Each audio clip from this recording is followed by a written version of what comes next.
Hay un punto especial en la revista The Economist que me parece muy interesante y quiero que tratemos. Seguramente recuerdas la portada La próxima catástrofe, aquella que nos mostraba una familia que parecía estar preparada justamente para esta catástrofe y detrás una serie de cuadros. Al respecto yo hice un estudio en la cual me di cuenta que había una cronología de 11 años que se mostraba en esos cuadros hasta nuestro presente. Es muy interesante cómo la portada de este año, del 2025, mostraba esa ciudad a oscuras, una ciudad que parecía atravesar una catástrofe y luego tuvimos los incendios. Esto parece como si fuese un plan trazado a lo largo del tiempo, a lo largo de un reloj, ¿no? Esa cuestión de que mes a mes esas cosas se van cumpliendo, como si estuviesen planeadas. Estamos hablando de una inteligencia artificial formada con pocos recursos, que se enfrentó a las grandes potencias de Silicon Valley, OpenAI, y puso de cabeza a todo el bastión tecnológico de Estados Unidos. Y nuevamente encontramos en la portada de The Economist a China acompañada de unos unos y ceros, de un sistema binario, como si nos estuviesen avisando justamente que iba a ocurrir esto. Ese día 11 de un mes que siempre estamos referenciando, una semana antes de que ocurra, The Economist publicó una portada negra que tenía solo un mensaje en el centro, que decía prólogo. Ostras. Una portada que me llamó mucho la atención, que se llama The Christmas Double Issue. La portada del 2023, si no me equivoco, que fue la portada que mostraba una escena navideña que parecían unos muñequitos. Mostraba sobre el árbol de Navidad a Donald Trump, disfrazado como un ángel, con una estrella roja en su pecho.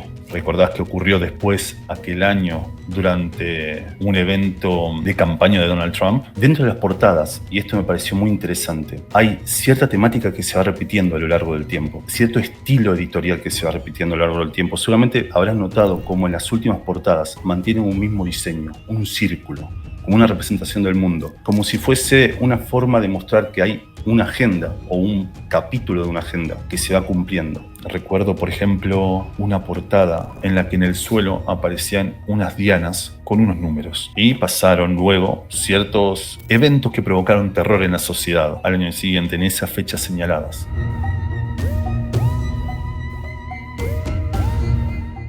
Hola a todos y gracias por asistir a Gran Misterio Podcast. Hoy vamos a tener un invitado diferente, alguien que ha estado durante muchos años trabajando en Internet, llegando a temáticas dentro de la conspiración, dentro de lo oculto, y que quizás os puede sorprender. Se llama Sebastián y es el dueño y creador del canal Testigos de lo Oculto. ¿Cómo estás, Sebastián? Hola Iván, ¿cómo andás? Un saludo a toda nuestra audiencia. Estoy muy agradecido por esta oportunidad. Te lo dije en privado y lo hago público. Para mí es un verdadero honor compartir esta charla contigo. Pues muchas gracias, Sebastián. Yo también he estado viendo tu trabajo desde hace un tiempo y creo que es muy importante que gente como tú, pues, inste a varias personas o inspire a varias personas a seguir investigando con los recursos que tenemos, desde casa y desde la lectura y más allá, después con los viajes. Así que para mí también es un honor que estés aquí y que nos hables un poquito sobre los temas que has investigado. Antes de ello, cuéntanos cómo te iniciaste en YouTube y hace cuánto tiempo, y también ¿por qué te iniciaste a interesarte en estos temas? Bueno, para mí esto fue bastante natural. Creo que nosotros somos personas curiosas. El misterio nos acompañó toda la vida. Recuerdo desde muy chico ver el cielo a la noche y quedarme maravillado con las estrellas y preguntarme qué podía haber más allá. Y es increíble cuando razonás que del otro lado, en una de esas estrellas, puede existir otra persona haciéndose las mismas preguntas. Siempre me acompañó el misterio y somos de una generación que fue creciendo con el desarrollo de las plataformas digitales. Y bueno, a medida que uno va investigando, primero por hobby, después por más curiosidad, va descubriendo cosas y creo que el paso natural es compartirlo, porque la información que no se comparte se pierde, o al menos eso es lo que creo yo. Dentro de las temáticas, ¿cuáles son las que más te llamaron la atención de entre todas? Porque yo sé que siempre acabamos empezando un poco con la ufología, con lo extraterrestre, y Sí, descubrimos que hay una élite global controlando sí. absolutamente todo. Lo cual hay muchas personas que ni siquiera creen en esto y es una realidad absoluta. Cuéntanos, ¿cuáles son las temáticas que más te han impactado y te han, bueno, hecho Sí, investigar. sin duda, la ufología siempre es como la puerta de entrada de estos temas. Luego te vas dando cuenta que hay gente en la sombra que oculta esos conocimientos. Y si seguís tirando el hilo, empezás a ver cómo esos tentáculos se terminan expandiendo por otras partes de lo que es la sociedad. Y esto no es ninguna conspiración alocada, es simplemente pensar que hay personas que controlan, por ejemplo, los medios de comunicación, las compañías de electricidad, de energía, y al ver cómo esas compañías se terminan relacionando con otras de nuestra vida diaria, es lógico conocer que esos son los poderes que gobiernan en las sombras.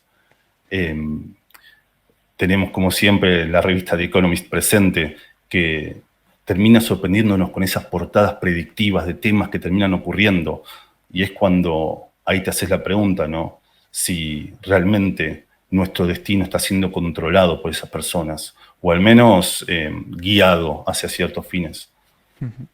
De hecho, sobre la revista de Economist, Ujú. bueno, yo he hecho muchos trabajos al respecto y he descubierto que hay unos símbolos que se cumplen.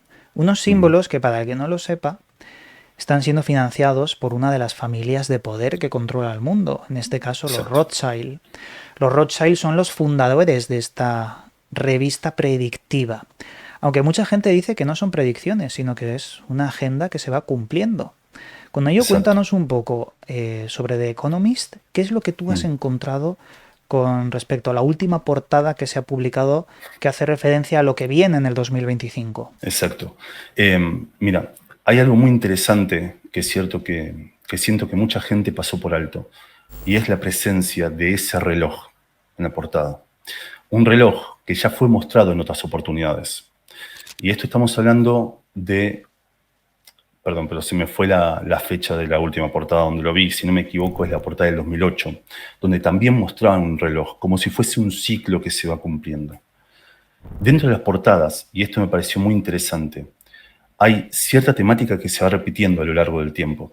Hay cierto estilo editorial que se va repitiendo a lo largo del tiempo. Seguramente habrás notado cómo en las últimas portadas mantienen un mismo diseño, un círculo, como una representación del mundo, como si fuese una forma de mostrar que hay una agenda o un capítulo de una agenda que se va cumpliendo.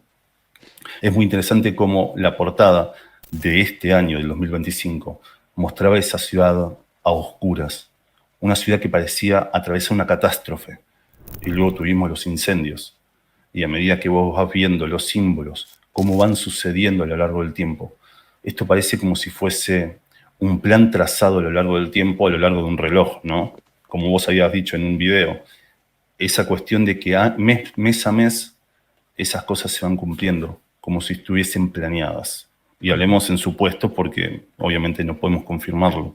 Bueno, no podemos confirmarlo a partir de este mes de marzo en adelante, porque enero y Ujú. febrero se confirma que los elementos que han aparecido en Sí. esa portada han dado de lleno.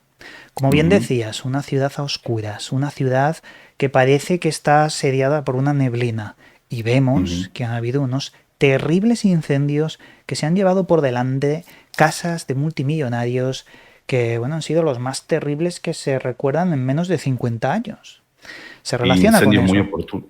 Ujú. Disculpa, incendios muy oportunos también, por Ok. ciertos temas que estaban ocurriendo ahí, que salieron a la luz el año pasado y que son bastante grotescos. Son de esos temas que son complejos de tratar, pero lo vamos a Ujú. hacer en este programa. Porque Sí, quería seguro. dejar puntualizado que en el siguiente mes, febrero, la portada nos muestra una serie de coincidencias sobre China y la inteligencia artificial. Y hemos visto que ha sido destruida por una IA de 6 millones de dólares llamada DeepSeek, que viene de China, que se ha cargado todo el panorama de IA del mundo en general, de Occidente. Cuéntanos un poco qué es lo que ha pasado con esta IA y por qué es tan importante ese suceso. Exacto. Estamos hablando de una inteligencia artificial formada con pocos recursos, que se enfrentó a las grandes potencias de Silicon Valley, OpenAI, lo que es ChatGPT para el que lo usa diariamente, y puso de cabeza a todo el bastión tecnológico de Estados Unidos. Lo mostró vulnerable, porque claro, hay un montón de recursos destinados al desarrollo de esta inteligencia artificial y te aparece una competencia que lo hace por una pequeña porción de ese gasto. Y nuevamente encontramos en la portada de The Economist a China acompañada de unos unos y ceros, de un sistema binario, como si nos estuviesen avisando justamente que iba a ocurrir esto. Es muy importante porque, claro, se esperaba que la unión de Elon Musk y Trump para invertir más de 500.000 millones de dólares en inteligencia artificial fuera la mayor de las inversiones al respecto. Pero claro, se ha hundido todo porque los inversores han retirado dinero al descubrir que en China con solo 6 millones de dólares se han acercado al top actual de inteligencia artificial, diciendo los inversores o nos están engañando o se puede hacer las cosas de otra forma. Con respecto a esto, ¿qué crees que va a ocurrir en marzo? Porque ya estamos en marzo y la portada está indicando cosas que dan bastante miedo. Bueno, en la portada tenemos una vacuna al lado de un mundo, especialmente un mundo que nos muestra China y África. Y es muy interesante cómo durante estos años, después de lo que fue el patógeno, que así decimos en mi canal, tuvimos varias alertas sobre nuevas enfermedades que iban surgiendo, como si fuese una alerta constante. Y lo que pienso respecto a lo que fue el patógeno, para después centrarnos en lo que puede ocurrir a partir del mes que viene, yo lo veo como una prueba a la sociedad, una especie de tirar del hilo hasta ver hasta dónde se aguanta. Eso de encerrarnos, de obligarnos a llevar, bueno, nuestro rostro tapado para no seguir diciendo cosas que no podemos, ofrecernos esos pinchazos constantes. Era un tironear del hilo hasta ver hasta dónde aguanta la sociedad. Y quizás, y esto quizás ya es divagar demasiado, pero con estas últimas alertas que también estamos teniendo sobre algo que viene del cielo, quizás es también una forma de ver una preparación social ante un posible y real problema o una posible real catástrofe. ¿Qué opinas de eso? Bueno, opino que existe una película que fue muy sonada hace unos años, Don't Look Up, ¿no? No mires arriba, Ujú. donde nos mostraban una idea de la sociedad muy similar a la de hoy en día.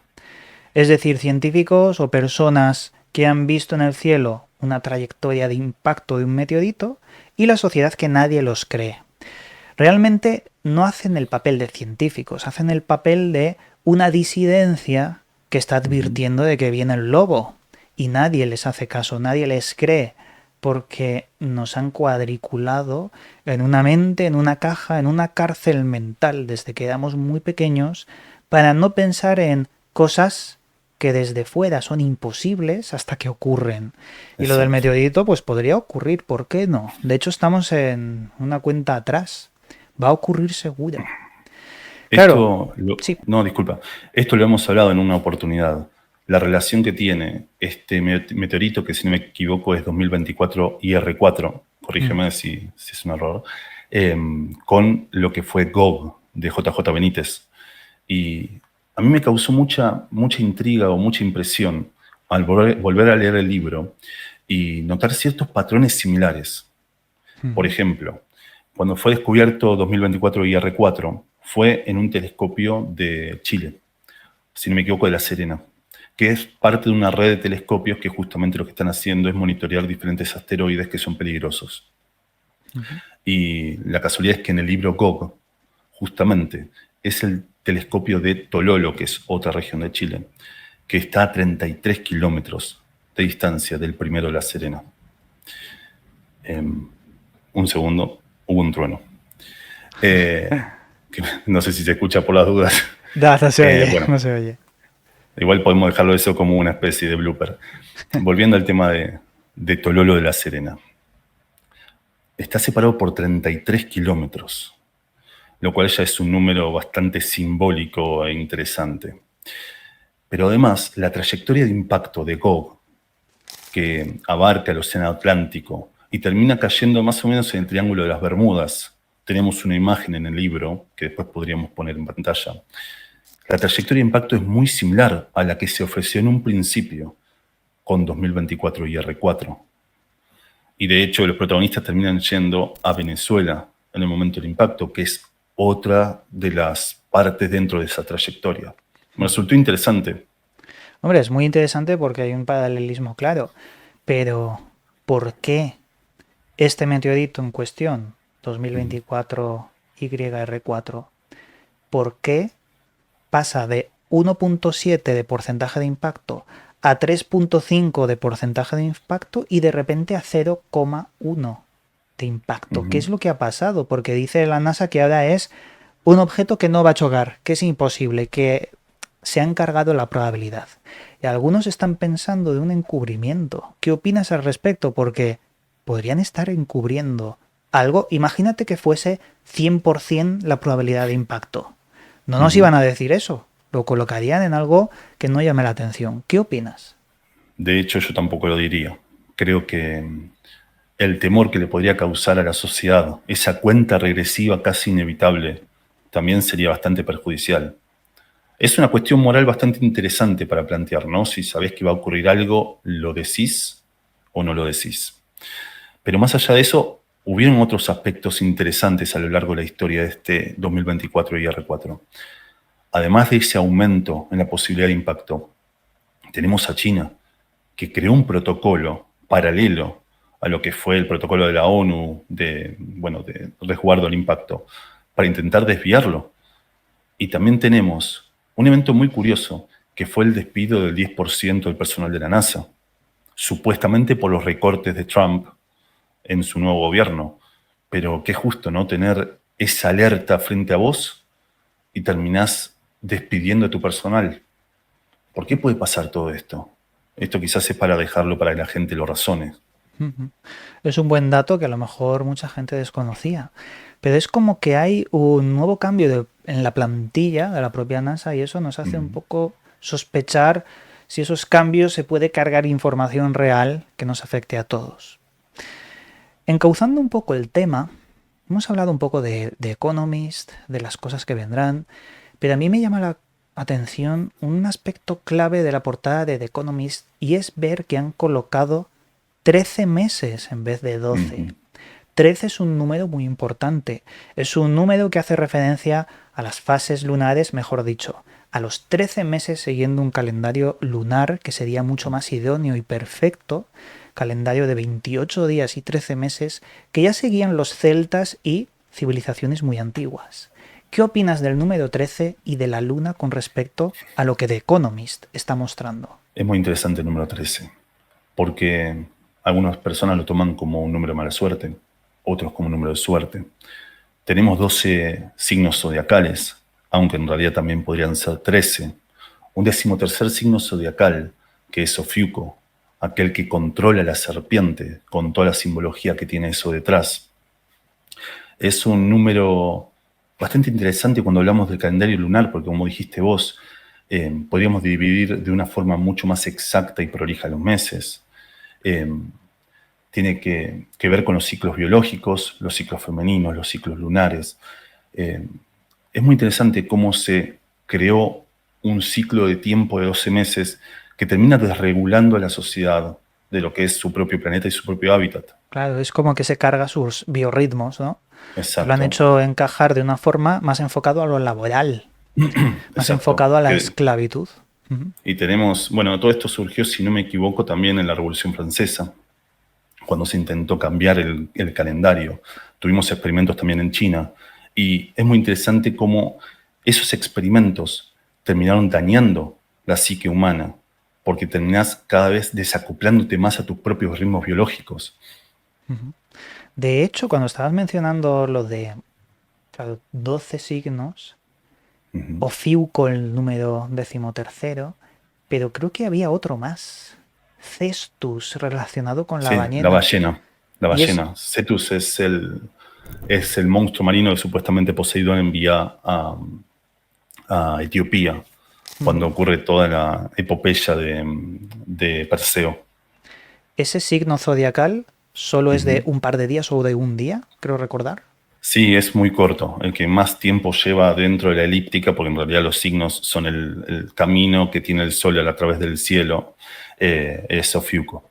Claro, entonces la gente que observa y estudia toda la simbología esotérica que hay detrás de los 12 símbolos zodiacales se está perdiendo dos más. Es decir, hay un descuadre en toda la exacto. investigación y estudio de esto. ¿No te parece curioso? Es bastante interesante.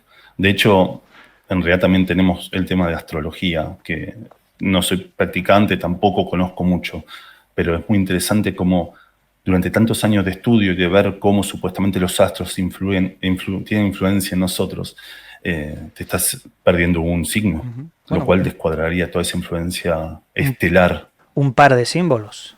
Sí, un par de signos, sí. Hay que decir que la élite mundial se Ujú, rige mucho por estos temas, por los ujú. símbolos, por la posición de los astros Los y equinoccios, solsticios. sobre todo equinoccios y solsticios. Y lo vemos representado en extraños rituales como la inauguración del túnel de San Gotardo o los Juegos Olímpicos, porque ahí hay un Exacto. montón de cosas extrañas. Exacto, exacto.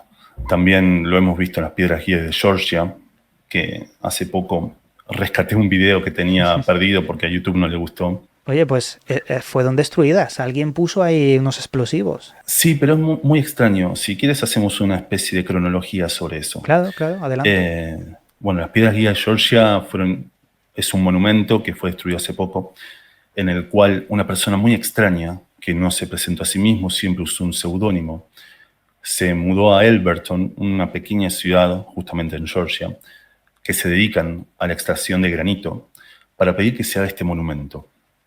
Un monumento de 4 losas, 4 paredes, que tenían tallado una serie de mandamientos en diferentes idiomas, en lo que sería regenerar a la sociedad basada en unos principios que, según él, la guiarían a una edad de la razón.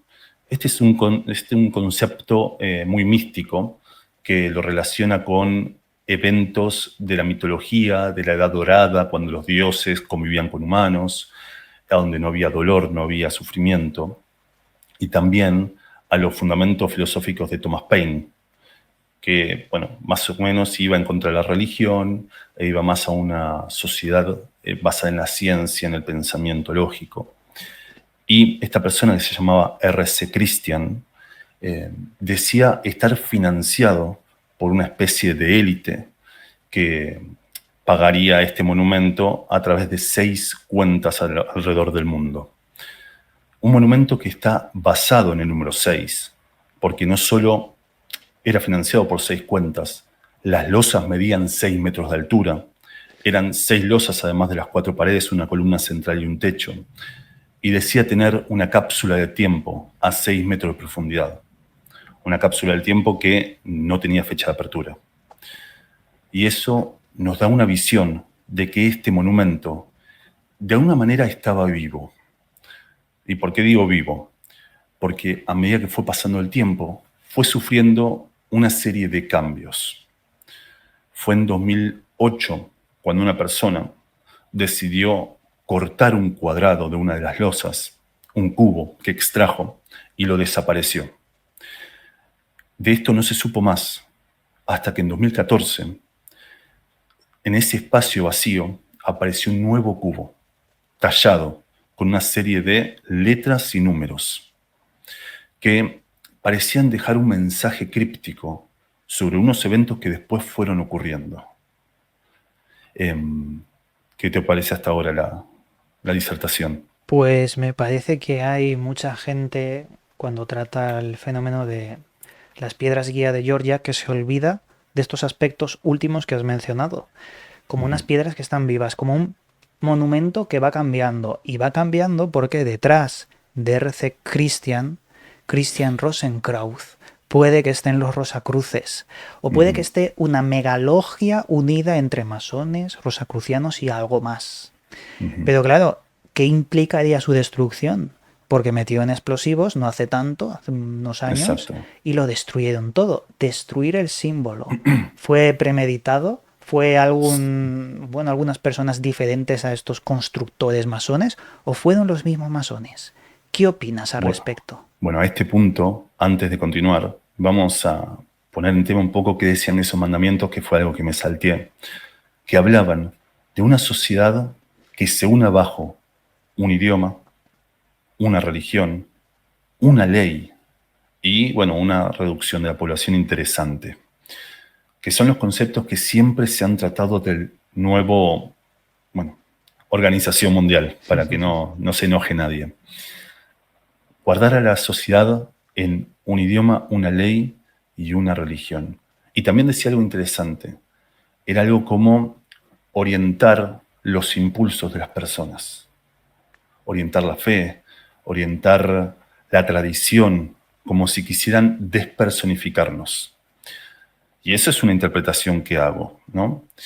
Pero más allá de eso, y volviendo ahora sí al tema este de la realidad viva del monumento, tenemos que ese cubo, y ya vamos a llegar a la explosión, pero todo tiene una especie de cronología, te marcaba ciertos números, que primero tenías una doble M, que traducido del latín sería un año 2000, tenías un 8, y si vamos al 2008, y esto es interesante, fue el año de la gran crisis económica, cuando, por ejemplo, Lehman Brothers quiebra y hay una crisis mundial.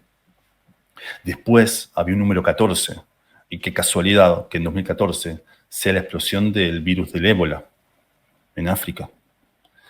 Después, si no me equivoco, era un número 16, que fue, por ejemplo, la primera elección de Trump, que también vino con el Brexit, o al menos la votación del Brexit en Gran Bretaña, como si fuese un quiebre en el paradigma global de la política. Y finalmente tenía su número 20. ¿Te acordás qué pasó en el 2020, no? Claro, todos sabemos la crisis del bicho a nivel mundial. ¿Cómo afectó?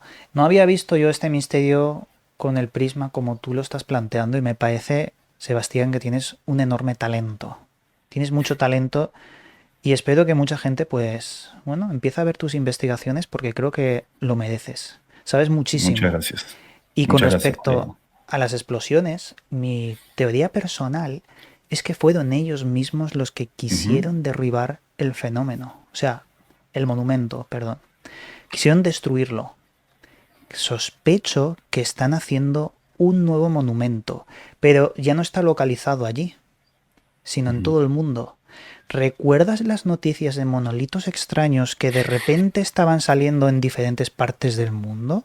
Que se le Exacto. atribuía la autoría a un artista que nunca salió o a varios Ujú. artistas que luego no fueron uno. Creo que están haciéndole acupuntura al planeta Tierra con estos monumentos. Exacto. A ciertos puntos energéticos que hay alrededor del mundo. Eso por un lado. Y por el otro lado, también me llamó mucho la atención cómo fueron descubiertos esos monolitos, ¿te acordás? Ese Claro. primero que estaba en un desierto de Estados Unidos que nadie había visto y de golpe se vuelve viral. Pero cuando vos ibas con el Google Earth, eso ya existía hacía mucho tiempo. Como que estaba esperando a que sea descubierto. Como estar Pero, esperando a ser activados ujú, a nivel ujú. mediático. Y es muy interesante cómo todo eso fue activado. A ver, hagamos un poco de recapitulación en cuanto a lo que fue el patógeno. Y ciertos eventos interesantes que quizás quedaron en el olvido, que pasaron en esas fechas. ¿Te acuerdas Claro. cómo la gente empezó a encontrar ovnis en ese momento? Sí, sí, sí. La gente, no solo ovnis, sino el fenómeno de Hum. Iban El de la fenómeno de mano. Hubble. El Exacto. zumbido y Y los ovnis. eso a mí siempre me pareció interesante porque, claro, en ese momento la gente empezó a tener más tiempo libre y empezó a darse cuenta de cosas que pasaban a su alrededor, que antes por la vida cotidiana, el estrés y el estar apurados nunca lo veían. Pero claro, a partir de ese 2020 se abrió una puerta a ciertos eventos que ahora se están normalizando. Aparecieron los monolitos, se empezó a hablar de ese paralelo con 2001 Odisea en el espacio, cuando aparecía el monolito, ¿te acordás? Sí. Y después, hoy en día, tenemos el tema de los drones, que en realidad empezó hace 2 años con los globos espía chinos. ¿Cómo se nos fue llevando a normalizar estos eventos? Claro, claro. Dicho así, tiene mucho sentido, porque incluso con la televisión recuerdo películas como White Noise, una película donde un tren, perdón, de productos químicos descarrila en Ohio, mientras que Ujú. en la vida real estaba ocurriendo lo mismo, No, pero pero ahí, disculpa, sí, esa película fue grabada exactamente en la misma ciudad donde ocurre el claro, descarrilamiento claro. del tren. Ese es Mira, lo... mira qué casualidad todo. Sí, sí, sí. Cómo todo parece ocurrir con una mágica casualidad que ordena todos los eventos para que todos se parezcan. Y no solo Curioso, eso, ¿no?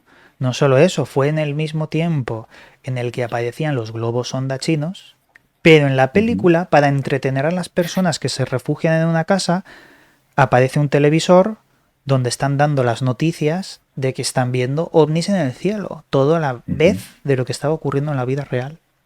exacto. Como decía un amigo mío llamado Enrique, el primado negativo es algo bien real. Y el que no Ujú. quiere verlo es simplemente porque, bueno, lo ve demasiado complejo. Pero ahí están las pruebas. Es como una forma de acostumbrarte. Ujú, Acostumbrarte a que eso sea algo normal. Como si se estuviesen preparando para un verdadero evento ujú, y quieren que nosotros estemos como sociedad preparados, al menos en nuestro subconsciente. ujú. Eso es lo que hablamos y podemos volver al tema del patógeno, ¿no? Ujú. Encerrarnos, controlarnos, obligarnos a cumplir ciertos aspectos o patrones como sociedad. Claro, si después, y esto discúlpeme, capaz que soy un conspiranoico que piensa muy mal al respecto del futuro, pero si después aparece una ley marcial, vos hay ciertas cosas que ya tenés incorporadas. Entonces, hay ciertas quejas o ciertas rebeliones que ya están sofocadas con antelación, porque se Claro. volvió algo normal. De hecho, la táctica es la siguiente. Colocar un miedo para que esa ley marcial te la pidan las personas. La Exacto. necesitamos. Si no Bueno, hay un miedo, problema, si no hay un miedo puesto, esa ley marcial no la va a pedir nadie, incluso va a ser violentada. Pero bueno, primero ponen problema, ese miedo. reacción, solución. Ujú, exacto. A ver, ¿qué ocurría, por ejemplo? Y no quiero decir fechas, pero un día 11 de cierto mes Mm. de hace bastantes años, cuando, como dijiste vos, que me gustó mucho e hice propia la metáfora, un pájaro metálico distraído, bueno, voló directamente hasta una pared y algo se cayó. Sí, sí, A sí. partir de ese momento, ¿qué hizo la gente? Pedir más controles, Claro. pedir mucho más controles migratorios. A partir de ese punto, con ciertos eventos que ocurrieron otros días 11 a lo largo de los años, en ese 11 número maestro mágico de lo que ya estábamos hablando, la gente empezó a pedir que haya más cámaras en las ciudades. Ujú. Empezamos a ir cada vez más controlados. De Y hecho, después, bueno, te iba a sí, decir, sí, por favor. el mundo ha cambiado a lo siguiente. Parece una tontería, parece que no tiene nada que ver, pero el teletrabajo se ha instaurado después del patógeno, como dices, se ha incrementado de una forma brutal. Y eso tiene mucha relevancia con un mundo digitalizado, un mundo que deriva a la inteligencia artificial y a hacer que ya no salgamos de casa. Que esos trabajos antiguos se reformen a un nuevo paradigma social destinado a la era de la hiperdigitalización, que es hacia donde nos están moviendo todos. Pero no solo después de ese tema del teletrabajo. Yo recuerdo cuando comenzó el tema del patógeno, y si querés después hacemos una cronología porque fue también muy interesante como todos los eventos también ocurrieron un día 11, Ujú. porque si no me equivoco el 11 de febrero la enfermedad fue declarada, bueno, PAN y lo que sigue, y un 11 de marzo fue, si no me equivoco, segmentada el ADN o, bueno, no me sé el nombre, pero la organización de esta enfermedad para luego hacer los pinchazos.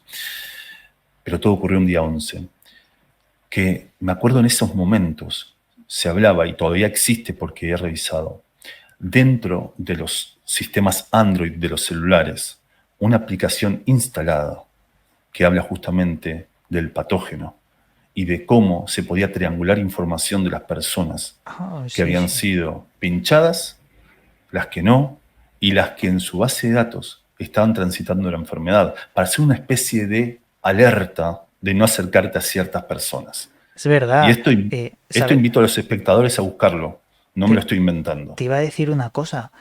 Qué curioso es que pasan los años y cosas tan importantes como esta la olvidamos. Hay Exacto, mucha exacto. gente, incluido yo, que hemos olvidado muchos aspectos de esa era del terror. Y uno de ellos era esa, tú ibas andando por la calle y la aplicación te decía cuál estaba infectado alrededor tuyo, cuál era el más próximo. Claro, Y eso es esto un estaba hecho método de por control. defecto en el celular. Sí, No sí. es una aplicación que vos podías bajar. Esto Ujú. ya estaba instalado en la actualización de sistema. Mirá hasta qué punto tiraron del hilo. Sí, sí, Y sí. esto lo podemos llevar, si querés, también al sistema de clasificación social chino, que es otra realidad. Ujú. Un sistema, para el que no conoce, y los invito a buscarlo porque es real, en la cual cada persona tiene un puntaje. Y ese puntaje va variando según cómo te comportes en tu sociedad. Un puntaje que, por ejemplo, si llegas temprano al trabajo, aumenta. Si cumplís horas extra, aumenta. Si no te quejas en las redes sociales sobre ciertos aspectos del gobierno, el puntaje aumenta. Pero ¿qué pasa si sos un disidente? ¿Qué pasa si empezás a quejarte de ciertas leyes? Empezás a protestar, ese puntaje baja. Y hay documentales hechos, no lo estoy inventando, sobre personas que, por ejemplo, se le daba de baja internet, se les quitaba la tarjeta para el transporte público. Esa gente empezaba a ser aislada de la sociedad, llegando al punto de que en lugares como centros comerciales, como plazas, como centros de ciudades, aparezcan pantallas con imágenes de la gente que tenía baja categoría social, como si te estuviesen alertando de no acercarte a esas personas. Y Ujú. esto es una realidad, ¿eh? Sí, es una Entonces, realidad que da miedo y que en algún momento se puede instaurar en Occidente y en otros lugares. Y esto me bueno, has hecho recordar a un capítulo de Black Mirror donde... iba a eso justamente. Ah, pues mira, cuéntanos tú. En vez de lo que lo No, no, cuente no, no, yo, al contrario, dinos. al contrario. Al contrario, porque no vi la serie, pero sí la recuerdo y sí sé a dónde apunta. Ujú. Y es que estamos en un punto, yo soy un poquito más de lo clásico, de que 1984 quedó muy atrás en el tiempo, ¿no? Bueno, por supuesto. Si nos viera Orwell a esta altura, creo que él pensaría que lo suyo es una utopía. Sí, borraría el libro y haría uno nuevo. Exacto. No, yo iba a eso. Por favor, contanos lo de Black Mirror, que también es increíble. Bueno, era un poco lo que decías, un sistema de puntos, pero por popularidad. Esta vez no controlado por el gobierno chino, sino por la sociedad en sí misma. Y tú pagabas con esos puntos. De hecho, no podías entrar en ciertos lugares si no tenías esos puntos que se obtienen en las redes sociales, la popularidad. Pero ambos sistemas dan miedo. Uno más totalitario, más, bueno, un dictador, un gobierno dictador, que si te sales de lo que está permitido, te aíslan y da mucho miedo. Y Y el ahí otro quería es ir. el que estamos haciendo inconscientemente, pero potenciado por la élite. Y es cuantas más visitas o cuantos más seguidores tengas en la red, más poder de influencia tienes. Así que te intervienen, te meten unas ideas o te compran con dinero y difundes los intereses del partido político que, bueno, de turno. Y eso Y es el eso pasó reflejo. Mm, con el escándalo de analítica de Facebook. claro. ¿Te acuerdas? Sí, sí. Es, a ver, con esto voy a abrirme un poco de este tema o a continuarlo, pero en otra rama. Y Claro. quiero invitar a reflexionar a la gente al respecto de lo siguiente. ¿Estás de acuerdo conmigo que estamos yendo a un mundo en el que el dinero físico no va a existir? Eso es inevitable. Correcto. Perfecto. Ahora, pensemos de la peor manera esto. Pensemos que nos gobierna una persona extremadamente mala, perseguida, totalitaria. ¿Qué haría esa persona con los disidentes? Imaginemos que nosotros tenemos digitalizado nuestra cuenta bancaria, eh, entonces siempre se paga con el teléfono, automáticamente a principio de mes se te da el sueldo, pero automáticamente se te descuentan los impuestos, ya tenés lo que te sobra dinero para subsistir, pero una persona que nos gobierna empieza a pensar, no, lo que piensa esta persona no me gusta, porque es de un partido político opuesto, porque tiene pensamientos que a mí no me sirven, porque en algún caso justamente es un comunicador social que mueve masas o que al menos tiene cierta influencia con el pensamiento de otras personas. ¿Qué pasa? ¿Y si te da de baja ese dinero virtual? ¿Y si te cierra la cuenta? ¿Y si además en ese punto ya nadie te puede ayudar? Porque claro, cómo alguien te transfiere dinero a una cuenta que no existe. Y si te quieren ayudar tus familiares y son marcados como, a ver, como cómplices tuyos, es muy difícil de pensar eso en un futuro. ¿Estoy yendo demasiado lejos No o al creo, menos oye. es un futuro plausible? Yo creo que es algo que puede ocurrir. De hecho, ya nos ocurre a los creadores de contenido de forma subliminal. Cuando tú no puedes decir ciertas palabras, como nos ha pasado en este vídeo, ya te están censurando, porque si las Exacto. dices, no es que te desmoneticen, sino que te desposicionan. No apareces en el motor de Ujú. búsqueda. Tu trabajo no aparece, nadie lo va a ver simplemente porque no piensas como está establecido. Porque mucha gente dice, bueno, eso es por el dinero. No, no, no. Es que tu trabajo se va enterrando poco a poco. Y eso ¿Puedo es lo contarte que algo que me nos pasó? censuran. Claro. Disculpa si a veces te interrumpo, pero bueno, justo se me surgen ideas y trato de contarlas antes Nada, de que no te desaparezcan. preocupes. Puedes interrumpir. Esto, Esto es un a ver, diálogo. eh, esto que voy a contar, no quiero que nadie que nos escuche piense que exagero, ni tampoco que me creo lo suficientemente importante como para que YouTube se fije en mí. Es simplemente un evento que ocurrió y que me llama la atención. A ver, mi canal al punto de estar haciendo esta charla tiene 7.300 seguidores más o menos. No es un canal grande, ni mucho menos. Al principio incluso en mi canal, cuando ni siquiera tenía 1.000 suscriptores, empecé a tratar los temas del patógeno. Porque lógicamente era el tema que a todos nos llama la atención. Y hubo cuestiones interesantes que fui encontrando.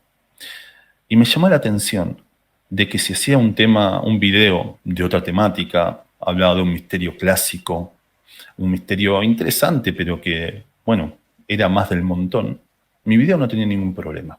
Mi video se publicaba, no tenía ningún tema de contenido privado, de que te llamen por el contenido protegido, ni nada por el estilo. Pero si yo subía un tema del patógeno, como le digo yo, mi video empezaba a tener alertas. Alertas de que cierta música que usé en cierto punto tenía contenido protegido, tenía copyright, no me salía la palabra. Y es llamativo porque yo siempre usé la misma música en todos mis videos. ¿Cómo puede ser que en un video salte copyright y en otro no? Si siempre es la misma música. A ver, yo sobre esto, puede que de todos los temas que haya estudiado, el tema de entender el algoritmo sea uno de los que más domino. Ujú. Y te puedo decir que en esos tiempos la Unión Europea metió de lleno un montón de presión a Google y luego fue seguido Estados Unidos. Ujú. Presión sobre todo porque empezaban a tocar temas que daban un poco de miedo a las instituciones. Y Exacto. no fue ninguna conspiración, fue admitido por el propio Google que pusieron un filtro para prevenir temas en cuanto a la sanidad. Así es como lo decían. Exacto. Se cargaron un montón de temas. Y lo hacían abiertamente. No sé por qué te ha pasado con lo del copyright, pero directamente te ponían un strike por hablar de Ujú. temas relacionados con eso. Y eso Bueno, y fue durante unos años, luego ya lo quitaron. a eso es donde iba. Y por eso conté la cantidad de suscriptores que tengo y en qué momento ocurrió. Porque esto no le pasó a un canal que mueva masas. Esto le pasaba a cualquiera. Ujú. Estaba prohibido hablar de ciertos temas, como sigue estando. De Buah. hecho, lo que hemos hablado hace poco de las piedras guía, ese fue mi primer video. Un Ujú. video que ya no existe, porque YouTube decidió que, bueno, que no le agradaba el video y me obligó a Buah. borrarlo. Si te contase yo todos los vídeos que me han quitado YouTube y Tengo muchos también del tema. una Eh, barbaridad. pero claro, justamente a eso iba. No estamos hablando de gente que pueda influenciar en el pensamiento de las masas. Estamos hablando de que nos puede pasar a cualquiera. Ujú. Claro, claro. De forma De subliminal ya nos hecho, está pasando. recuerdo algo muy gracioso que me pasó y lo he hablado con Yesami, nuestra colega de No Tan Ujú. Lejos, Muy bien. que estaba haciendo un video también de esos simples, entretenidos, que al menos a mí me entretienen, que es dar vueltas por Google Earth y buscar cosas interesantes. Y en ese día estaba atravesando el paralelo 33, que también es un número bastante interesante.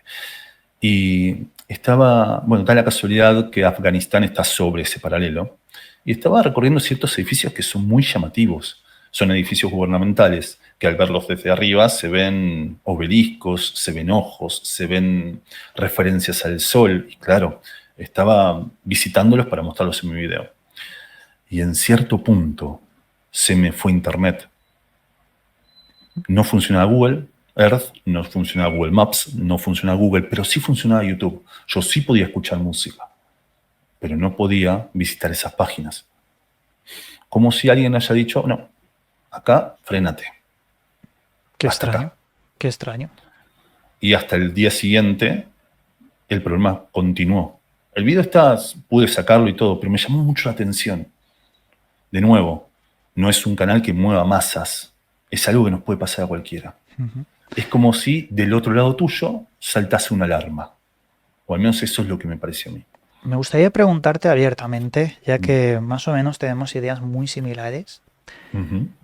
¿Tú crees que detrás de la élite mundial, detrás de esos fondos de inversión, detrás del que mueve los hilos, hay una entidad extraterrestre?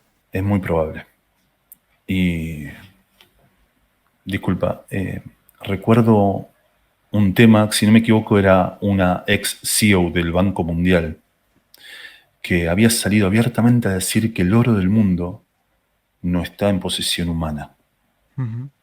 Y esto lo recuerdo como una noticia. No la tengo tan presente el titular como había Sí, salido en su sí. momento. Yo sí, y exactamente no es el oro. Dice que la deuda del Exacto. mundo no es una deuda de pertenencia humana. Pero el Ujú. caso es que ha pasado tanto el tiempo que ya no se sabe si se está refiriendo a que esa deuda es de una entidad superior o de la Ujú. inteligencia artificial. O Porque ambas, parece porque ser, pueden ser las mismas. exacto, parece ser que la IA está tocando muchos numeritos desde hace años, no desde ahora Ujú. con el boom de la IA, y está haciendo quebrar países. Pero Exacto. volviendo a encauzar todo esto, si hay una entidad extraterrestre moviendo los hilos para los que nos gobiernan, ¿cuál es su objetivo? Bueno, yo creo que ya estaríamos entrando en un terreno muy escarpado, pero podríamos hablar de un control silencioso de la sociedad, por ejemplo. Podríamos estar hablando de ciertos favores y ciertas preferencias para un grupo selecto de personas. Ujú. Y esto es lo que ha pasado toda la vida. En realidad, si vos empezás a revisar los antiguos mitos, las antiguas escrituras, cuando te hablan de esos dioses que vienen del cielo, vos sos un conocedor de la mitología sumeria Ujú. y debes recordar lo que ocurre con el humano al principio y cómo es creado y para qué es utilizado. Sí, sí, sí. Es creado y utilizado para, bueno, los designios de sus entes superiores como un rebaño, como unas Exacto. ovejas. Claro, falsamente se dice por, bueno, relatos de Zecharia Sitchin No, no, que eso. fueron utilizados para el oro, para Ujú. extraer oro, pero eso no es así, no lo ponen las tablillas. Pero sí que Exacto. es el concepto que tú quieres transmitir, el concepto de De en mano de la, obra. en la antigüedad se hacían rituales para que Ujú. esos dioses concediesen los favores a las personas que hacían rituales. Y en la actualidad, la élite mundial hace los mismos rituales para la sustitución de esos dioses por seres extraterrestres. Y lo dejan flagrante, muy evidente, en cosas como he dicho antes. Túnel de San Gotardo, por ejemplo. Tenemos el ritual del Bohemian Grove también. Un ritual que, si quieres, lo podemos comentar un poco de Sí, sí, sí. qué trata el Bohemian Grove para aquellos que no lo conozcan. El Bohemian Grove, dicho de una manera bastante agradable, es un día de campo para ricos.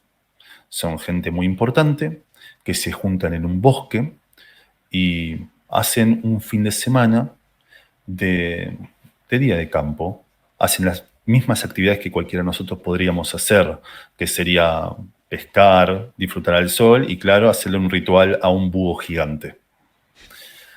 Ese ritual es el ritual de cierre.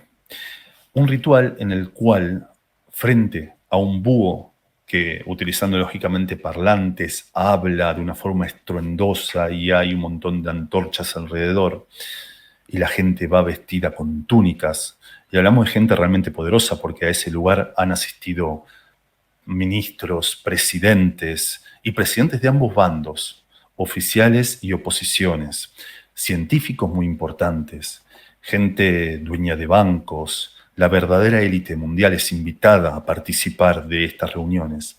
Se visten con túnicas durante la noche y es un ritual que está documentado. Y digamos que prenden fuego, digamos ahora a un muñeco con forma humana, porque no podemos asegurar lo que sea que está debajo de esa túnica, como una especie de ofrenda a ese búho. Como si fuese que le hacen un ritual a esos dioses como ocurría en los antiguos mitos. Una ofrenda humana. Claro, de hecho hay un vídeo de una El de persona Alex que se... Jones. Exacto, de Alex Jones, que se cuela y se escucha en el vídeo gritos de fondo, como si lo que estuviesen quemando no fuese solo un muñeco. Claro, la Incluso también representación del búho, el dios Moloch, es muy llamativa porque es la simbología más profunda que hay dentro de la élite, que también se repite en otras hermandades nacidas quizás de la Universidad de Yale o, por ejemplo, la archiconocida Skull and Bones, que hacen mención y honor al a dios la calavera de Jerónimo. Exacto. Coméntanos un poco, si quieres. Sí, claro, la Universidad de Yale es una de las universidades más importantes del mundo y dentro de ella, como suele ocurrir, al menos en Estados Unidos, existen fraternidades, que son, bueno, grupos que se reúnen y se apoyan mutuamente. El tema es que esta fraternidad de Skull and Bones, calaveras y huesos, se reúne en una especie de cripta. Es un edificio con forma de mausoleo, que seguramente vamos a ir poniendo imágenes para ilustrarlo, donde dentro hay reliquias de cierto gobierno alemán, a la que también le rinden culto, y principalmente le brindan ofrendas a esta calavera de Jerónimo, que sería un líder indígena. Una fraternidad que tuvo, por ejemplo, miembros como la familia Bush, que luego llegaron a la presidencia de Estados Unidos. Una fraternidad que realmente está tras la sombra porque ellos mismos generan a los élites, a los líderes, perdón, que van a terminar gobernando el mundo o influenciando en el mundo. ¿Tú sabes algo de un presentador de televisión que le preguntó a uno de los Bush sobre el anillo que tenía de Skull and Bones y a la semana apareció muerto el presentador? No, disculpa, pero me interesa mucho escucharlo. No, te preguntaba porque a mí me suena la historia, pero no recuerdo. No recuerdo. No. Sé que hay un vídeo. Yo tengo un video que no me acuerdo si le preguntaban a Bush exactamente o a su opositor durante la carrera presidencial sobre el Skull and Bones y le hacían notar que ambos candidatos durante esa presidencia habían sido miembros de esta fraternidad y le hablaba de ciertos aspectos simbólicos de la sociedad como el 322, que es el número de esta organización, los anillos, pero tampoco conocía su triste final. Pues es ese vídeo, porque al final el presentador acaba muerto. Una semana o unos 15 días después. Bueno, eso es algo bastante común que pasa. Ha pasado con ciertos periodistas que investigaron aquellos eventos del 11 de no sé qué mes que se me olvidó. Y con algunos que han investigado lo que vivimos en 2020 también. Claro. Dentro de todas las temáticas que tocas en cuanto a la conspiración y todo lo que hemos estado hablando, ¿hay una que te cause especialmente la atención? ¿Alguna de la que no hayamos hablado en este programa y que tú quieras, mostrarnos? ¿Una investigación tuya especial? Por más de que ya lo hayamos hablado, hay un punto especial en la revista The Economist que me parece muy interesante y quiero que tratemos. Seguramente recuerdas la portada La próxima catástrofe, aquella que nos mostraba una familia que parecía estar preparada justamente para esta catástrofe y detrás una serie de cuadros. Bueno, al respecto yo hice un estudio hace poco en la cual me di cuenta que había una cronología de 11 años que se mostraba en esos cuadros hasta nuestro presente. Una cronología que ahora vamos a contar. Aquellos cuadros comenzaban con un cerdo. Y fue en 2009 a 2010 cuando tuvimos los eventos de la gripe porcina. ¿Recuerdas? A partir de ese punto, el siguiente cuadro mostraba una erupción volcánica. Y fue, por ejemplo, cuando fue la erupción del Puyehue en Chile en 2011. Ujú. Luego teníamos a un pingüino sobre hielo como si fuese una crisis climática y deshielo del polo, lo cual justamente apunta a los estudios de crisis climática del pingüino emperador de 2012. Luego seguíamos con un asteroide. Y ese año, el año 2013, un 15 de febrero, fue cuando fue la explosión de Chelyabinsk, aquel asteroide que explotó en Rusia y causó incluso algunos daños materiales y gente herida. Ujú. Después, el siguiente cuadro era justamente una enfermedad. Y en 2020, ya lo hablamos lo que pasó. Claro. Tenemos una cronología desde el 2009-2010 hasta el 2020 de 11 años en la que todos esos eventos se fueron cumpliendo. Y a partir de ese punto teníamos tres posibilidades. Teníamos una erupción de una especie de detonación, para cuidarnos en las palabras. Teníamos una tormenta solar y unos conectores vacíos, como si no hubiese luz, como si fuese un gran apagón. Y son todos eventos que pueden ir de la mano. Entonces, ¿qué nos está queriendo decir esta portada? ¿Cuál sería la próxima catástrofe? Ujú. Esto me pareció muy interesante, Ujú. porque son todos temas que estamos viviendo actualmente. Claro, pero ¿cuál sería el patrón de los cuadros que vendrían después? Es decir, ¿en qué años o fechas tú crees que podrían acontecer estos eventos futuros? Parece muy interesante, no había escuchado nunca algo así sobre esta portada de The Economist. Es que son patrones de 11 años, primero con lo importante que es para la élite el número 11, el número maestro, pero también justamente en 2009, y acá volvemos al inicio de la charla, fue cuando The Economist mostraba en The World in 2009, la portada predictiva para el siguiente año, aquel reloj. Ujú. Y al paso de esos 13 años, cuando llegamos a nuestro presente, nos encontramos de nuevo con un reloj, con una crisis nuclear, con una crisis posible del Sol y ese aumento en la intensidad del Sol, lo que podría ser una erupción y una especie de tormenta solar. Entonces son esas alertas que nos están mostrando para el siguiente patrón de 11 años. Vamos a ir al tema más profundo de The Economist. ¿Cómo es posible que sea una agenda? ¿Cómo es posible que puedan hacer coincidir eventos meteorológicos tan potentes como una tormenta solar? ¿Cómo pueden saberlo? ¿Qué opinas al respecto? ¿Qué teoría Sí. tienes? Bueno, mi teoría primero, que es lo que hemos hablado muchas veces, es que la información y la tecnología que se da al gran público está atrasada respecto al uso militar y el uso privado en unos 10 años, por ejemplo.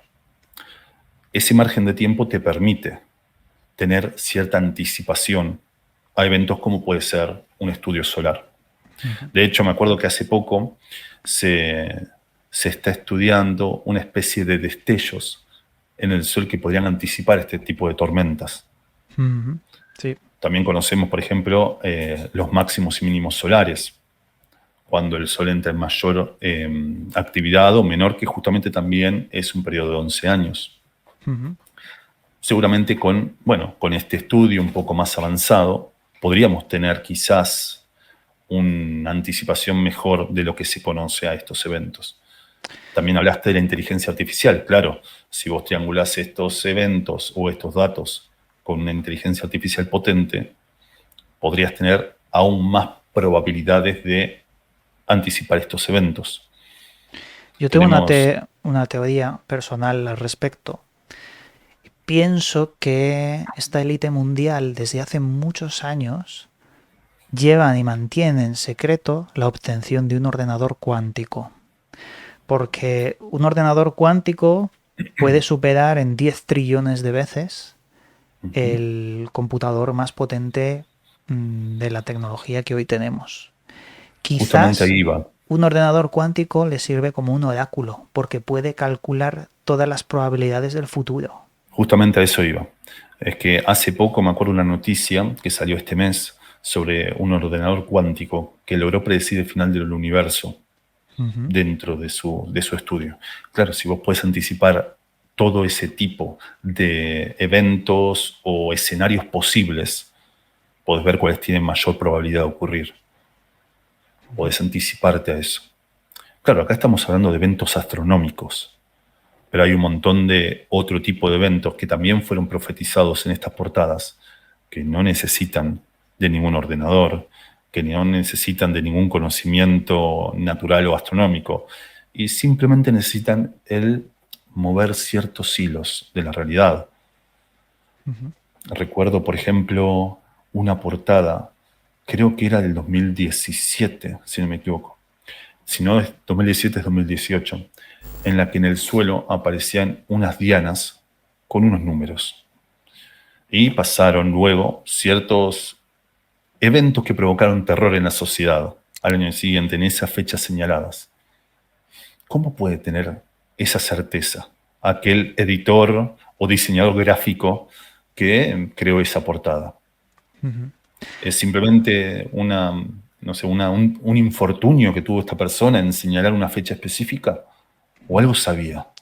Hay una cosa que investigué con respecto a The Economist, porque claro, no es que el que dibuja la portada se inventa los Ujú. símbolos, sino que le dan unas órdenes específicas y los diferentes dibujantes y grafistas tienen que plasmarlas. Y luego hay un proceso Ujú. de revisión súper exhaustivo para dar el OK y que esa portada se publique.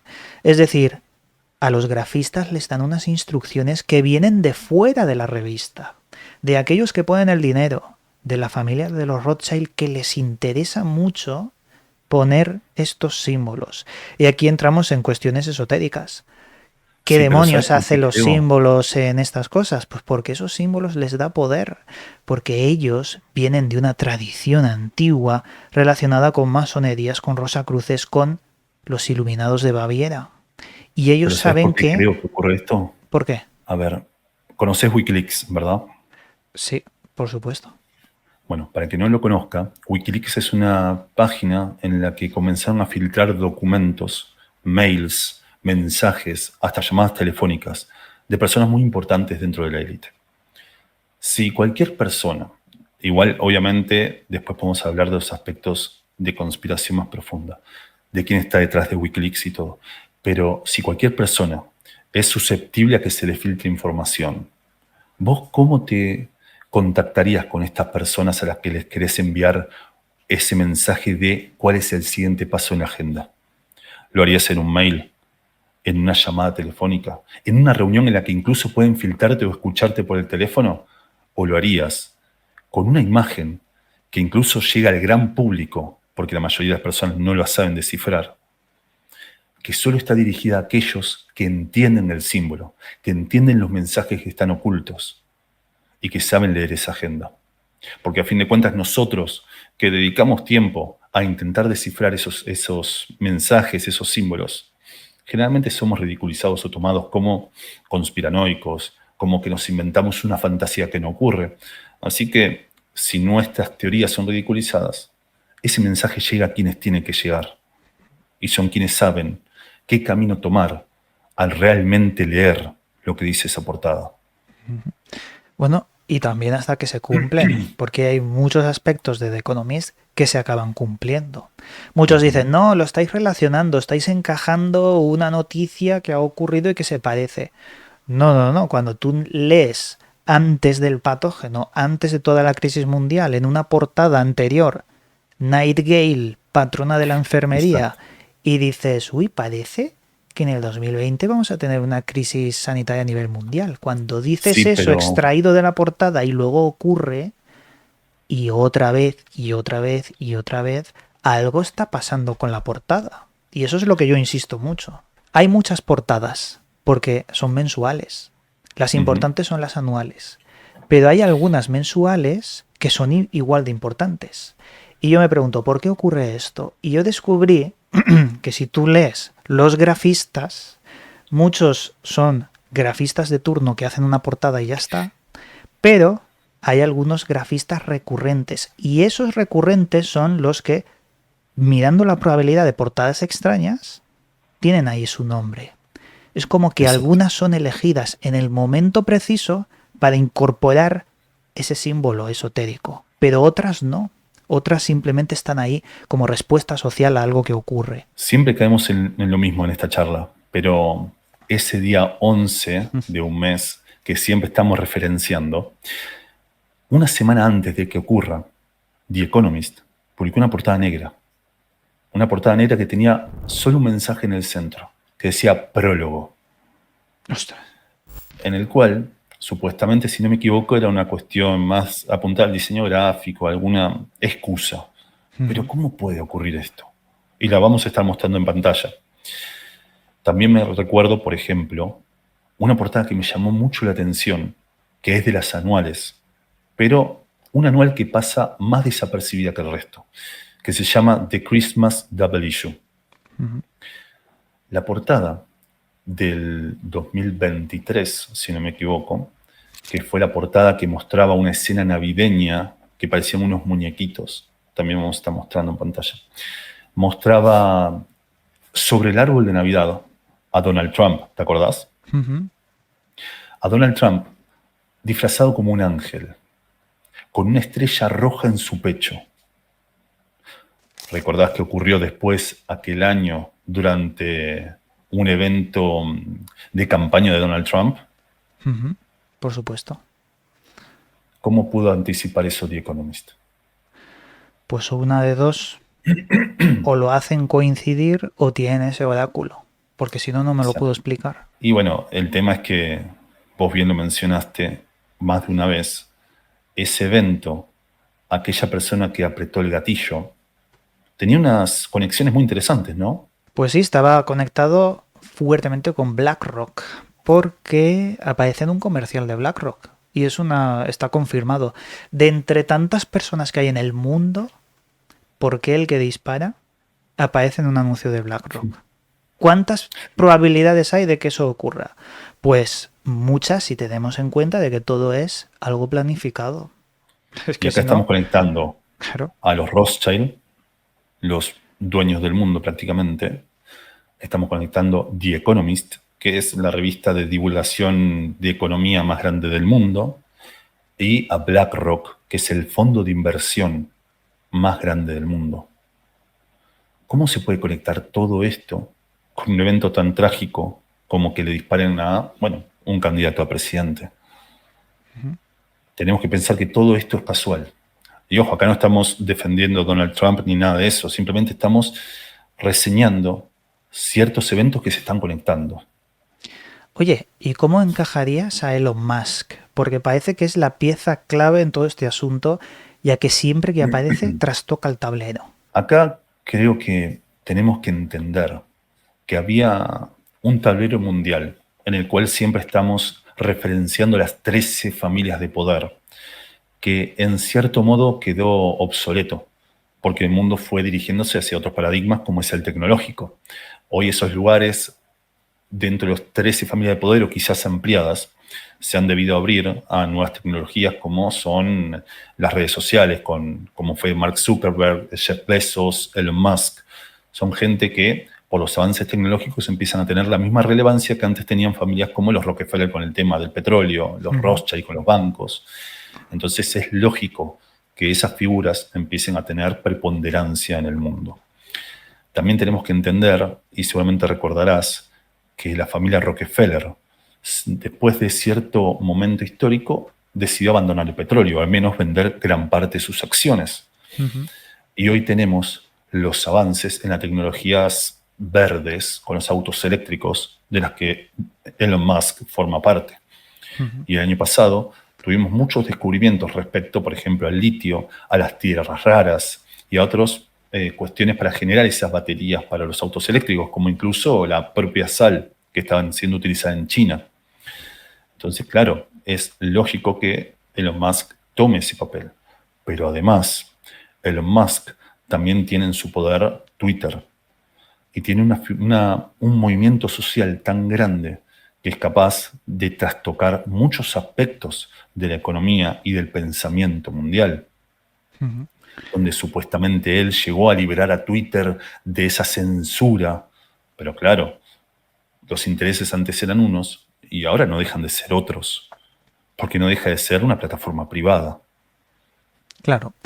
De hecho, hay que considerar a Elon Musk como élite mundial, como aquel que puede Claro que tocar sí. los hilos. Y muchos dirán, no, bueno, es una persona que es un multimillonario excéntrico y ya está. No, perdona. La gente No, que puede hacer que un país se tambalee simplemente haciendo un tweet, esas personas son élite exacto. mundial. O Y que lo, simplemente apoya una moneda digital y esa moneda digital empieza a tener inversión. claro, claro, claro. De hecho, cuando Él es estabas un gran mencionando, ajedrecista. cuando decías lo de Rockefeller, Ujú. es cierto, recuerdo que antes de morir dijo, el movimiento económico de la familia Rockefeller basado en petróleo va a cambiar, lo vendemos todo. Y muchos años después, en nuestra actualidad, vemos que el mundo ha cambiado y ha derivado a lo eléctrico, a la batería, al litio. Y has Ujú. mencionado tierras raras. Hace poco Donald Trump dijo, de broma, entre comillas, que le gustaría adquirir los terrenos de Canadá y Groenlandia porque, bueno, se sospecha que los quiere porque hay tierra rara y mineral raro para la fabricación de tecnología. Ya que el monopolio o gran parte de ese mineral raro lo tiene China. Tiene Ujú. muchísimo. Y eso es lo que inclina la balanza a la hora de ganar en este tablero mundial. Exacto, exacto, exacto. Que para el que no sepa, Tierra Rara justamente es una tierra con minerales bastante específicos y diferentes a los que se encuentran en otras partes del mundo que son muy útiles para el desarrollo energético.